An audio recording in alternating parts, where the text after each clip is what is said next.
Hi, Assalamualaikum. So for today we're gonna proceed with strategy entrepreneurship for our topic 8 regarding the strategy for venture growth. Since we already go through and discuss regarding the new venture previously on our previous topic, so this topic we are going to discuss more thoroughly in terms of the strategies, in terms of the barriers, and in terms of the framework that can be used in terms of the new venture in terms of the venture growth. And this is the common framework that you will see starting from the first chapter for the strategy entrepreneurship until the end of this chapter for the strategy entrepreneurship. So I do hope that you already understand regarding this framework, starting from the environmental scanning, strategy formulation, strategy implementation, and the last is in terms of the evaluation and also the control. So this is the framework that we're gonna take a look, and then we're gonna discuss. If you notice, we already discussed each part of this framework from starting from the chapter 1 for the strategy entrepreneurship until now for chapter 8. And for the learning outcomes for this topic, chapter 8, so at the end of this class, you as a student, we do hope that you should be able to first understand the concept of a business venture, second, identify the potential barriers for the venture growth, and the last is you are able to identify the strategies for the venture growth. So this is all the three learning outcomes that we do hope that you can learn and then you are able to understand throughout this chapter. And then first thing first is about the concept of the business venture. So the concept of the business venture, according to the Gartner 1985, it is to organize or to assemble ongoing interdependent actions into a sensible sequences that generate a sensible outcomes. And then according to the Zimmerman, it is very important for a new venture to be competent in transforming inputs into outputs that its stakeholders needs and wants. So input is something that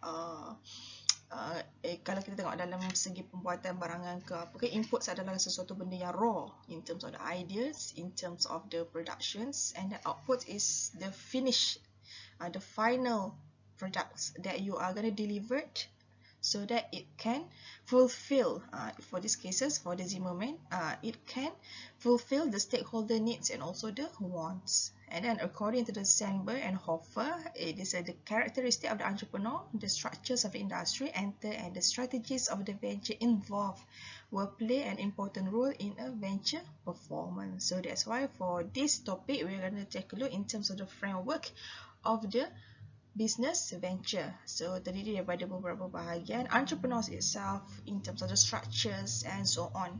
Okay.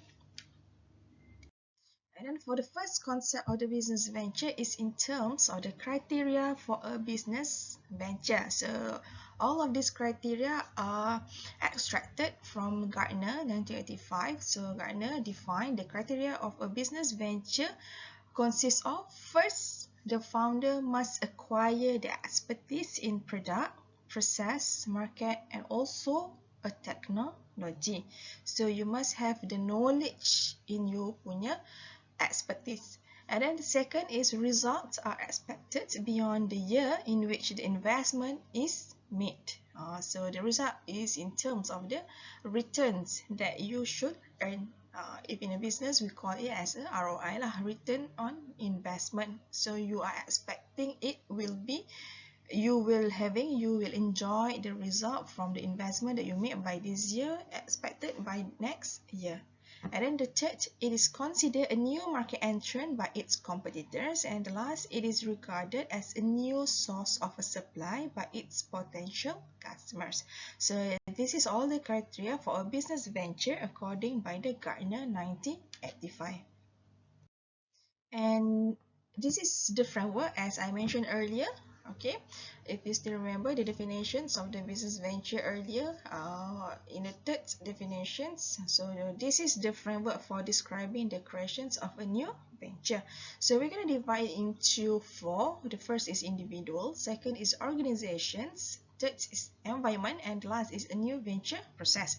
So who are the individual or individuals? So the individual is the person involved in starting a new organization. You, the entrepreneurs itself, is the individual. Okay, and then the organizations is the kind of the firm that is started. So what kind of the organization that you're going to start for your business venture, for your new venture of a business.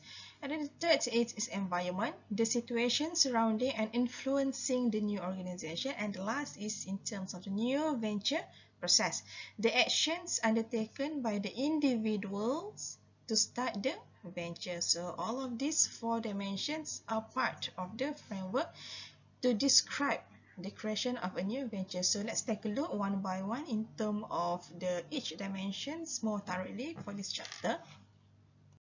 Okay, so for the first dimension is in terms of the individual itself. So who are the individuals? It is a person, perseorangan, you itself, that involved in terms of the business creation, a new venture creation. So for this part, it does define, it is a value in describing the entrepreneurs. So if we take a look for all of these criteria, it is more focused in terms of the characteristic as the entrepreneurs. So the first need for achievement, what are the goals, the purpose of you to create this new venture of the business. The second is you are a risk taker. So this is the characteristic of the entrepreneurs itself. And then the third, previous work experience.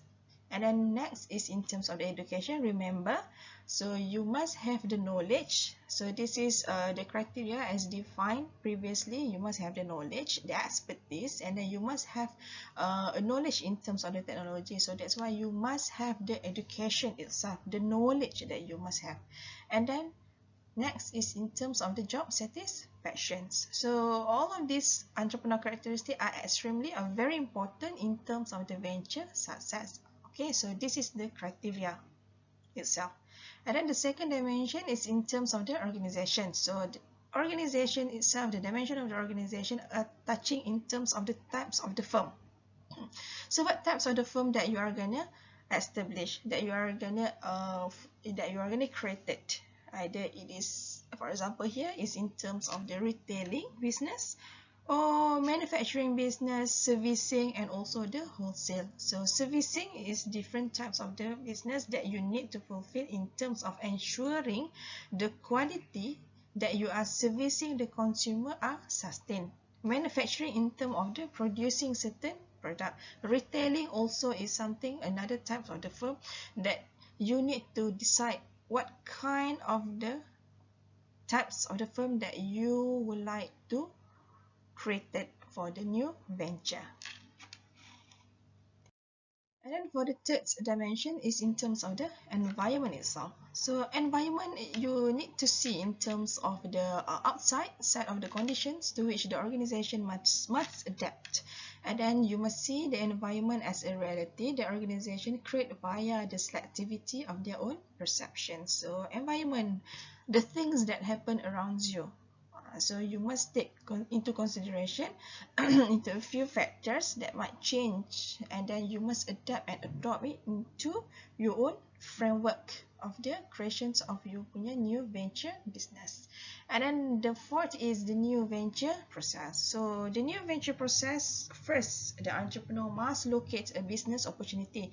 If you still remember previously, I keep telling you, if you have an idea, first a raw idea to develop a business, but the most important thing is you must find the opportunity to ensure that you can fulfill, or to ensure that your idea can be transformed into a real base business. Okay, and then the second is the entrepreneur accumulates resources.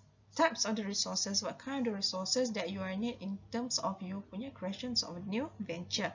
Resources must come either in terms of the humankind, in terms of the laborers, or in terms of the financial monetary basis. Okay, and then third, the entrepreneur market product and also the services. Fourth, the entrepreneur produce the products, and the last is the entrepreneur builds and organizations. So this is the process that involved in terms of the new venture creations for a startup, for a business.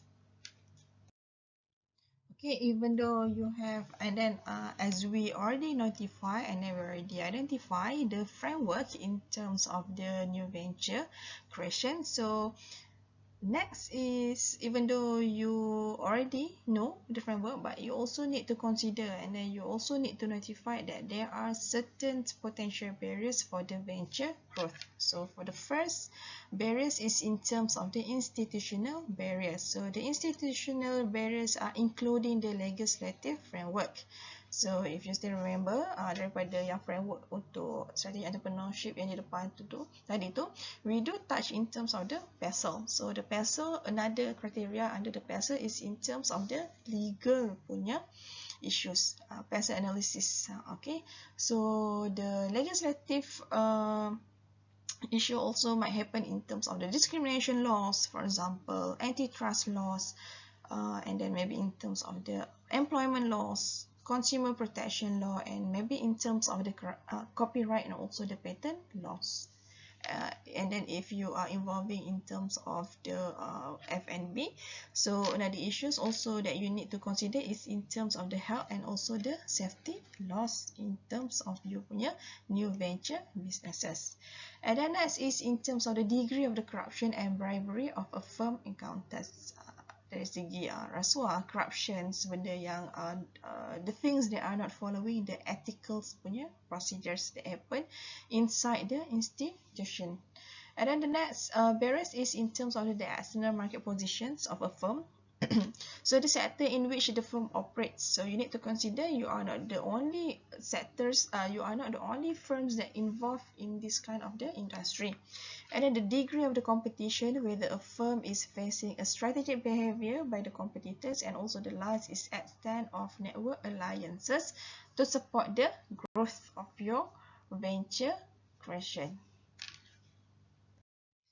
Next, potential barriers is in terms of the financial barriers. So it is very common in a business or any startup or business itself. You as entrepreneurs, the most important barriers that always happen is in terms of the financial barriers. So it does including the availability of the financial that you have, and then the cost of the capital, and also the finance that you have. So this is a very major and very common issues that facing by the entrepreneurs, either in terms of the startup, setting up the business, or the same issues also arise in terms of the venture growth of the business. And then another problems is internal organizational barriers. It does include the managerial capacity and capability itself. So if you learn about the corporate entrepreneurship, you will take a look. There is a certain issues that arise as the firm are establishing growth. Okay, and then the objectives of the firms, the principal agent difficulties, and also the skills that occurred, the skills that you have inside the organization itself. And then the last is the social barriers, to do with the support or lack of it from a local actors and also the agencies. So all of these are the potential barriers for the venture growth. And then next is in terms of the question, does every venture need a growth? So what is actually the definition of the growth? So according to the definition, the business growth itself is a stage where the business reach the point for the expansion and seeks for another additional option to generate more profit, growth. Okay, pengembangan. Okay, and then business growth also is a function of the business life cycle, industry growth trend, and the owner's desire for equity value creation. And then for this question, does every venture need a growth? Does they need it or not? So of course, by right, not all the entrepreneurs seek a growth, and growth is not necessary or even desirable objective for all the SMEs. So it is not necessarily. Okay, firstly, the SME owner may have the objective other than the profit maximization. You must know, in a business, there are some owners, they are not focusing in terms of making a profit in terms of the monetary value, but in terms of another kind of the value in terms of the satisfaction, or maybe in terms of helping people, society. So it is not a monetary base. Secondly, if a profit maximizing, they may have already reached the minimum efficient skills of a business activity. For example, a small retail shops, repair shop, and so on. And then, therefore, a lack of growth on its own does not necessarily indicate the presence of the significant barriers to growth. So this is according to the Bartlett and also the Burkiff 2001. And next, we are going to take a look in terms of the strategies for the venture growth. So we have a few strategies for the venture growth. We have a traits, we have a general competency, specific competency, motivation, competitive strategies, environment, and also the size. So all of these strategies for the venture growth are developed, come out, identified accordingly by the Bourne et al. In 2001. So let's take a look each strategies that involve in terms of the venture growth. And next, in terms of the strategies for the venture growth, so the first is in terms of the traits. So traits is more focusing in terms of the characteristic itself as individuals. So first is in terms of tenacity, either you can adopting and you can surviving in terms of the challenges that occurred, and then proactivity, and the last is in terms of the passion for the work that you done. And then next is in terms of the general competency. So for the general competency, we divide into two. First is organizational skills, and second is opportunity skill. So organizational skills are skills that allows you to use your resources efficiently and effectively. And then you need to organize, means that you need to have a good in terms of the time management, energy, workspace well, and can accomplish all your assigned tasks successfully. So this is in terms of the organizational skills. And then there are certain things that includes, okay, the organizational skills includes in terms of the time management skills, you are in terms of the communication, setting the goals, delegations, and also you are able to work under a pressure. And then in terms of the opportunity skills, in terms of, as you know, as you are involving in a business, in a venture, it is most important for you to adopt and adapt into the changes that happen around you, and also you need to grab all the opportunities that happen around you. The opportunity means that you need to react fast in terms of the changes that happen around you, and then you need to grab all the opportunities to transform it into something that are resourceful, into something that can be competitive advantages towards your own business. And then next is in terms of the specific competency, in terms of the technical skills and also the industry skills that are required as you inside the in terms of ensuring the growth of your venture. So technical skills is the knowledge and capability to perform a field specific. For example, these skills enable a manager to coordinate work, solve the problems, and then the technical skills also involve a communication skills, delegation skills, and then you need to understand a big clear picture in light of the frontline work that must be performed in the organization. And then next is in terms of the motivation. So the motivation is most important things that you need to have. Okay, so in terms of the visions, what are the visions that you are required? What are the visions that you are seeking for? And then the growth goals that you need to have. And then also the most important things is in terms of the self-efficacy of you as an individuals inside the business. And then next is in terms of the competitive strategies, how you want to create or how you want to ensure that your businesses that you are venture, your business venture is something that are different compared with your competitors. So competitive strategies are divided into first focus, low cost, differentiations, innovations, and also in terms of differentiations in terms of the quality or the services. Okay, so this is from the previous slide. So also we also know it as a general strategy by the Porter's general competitive strategy. So we are divided into four, and then we have for segmentation here: cost leadership, differentiations, cost focus, and also differentiations of the focus. So in terms of the first is in terms of the cost, differentiations, narrow scope, and also the broad scope. So as you can see here, the cost leadership is something that firms aims to produce and sell the product at a cheaper price than the competitors. So this is the strategy if you are adopting to ensure that you are competitive advantages compared with your competitors. Or maybe you are adopting the second strategies is in terms of the differentiations.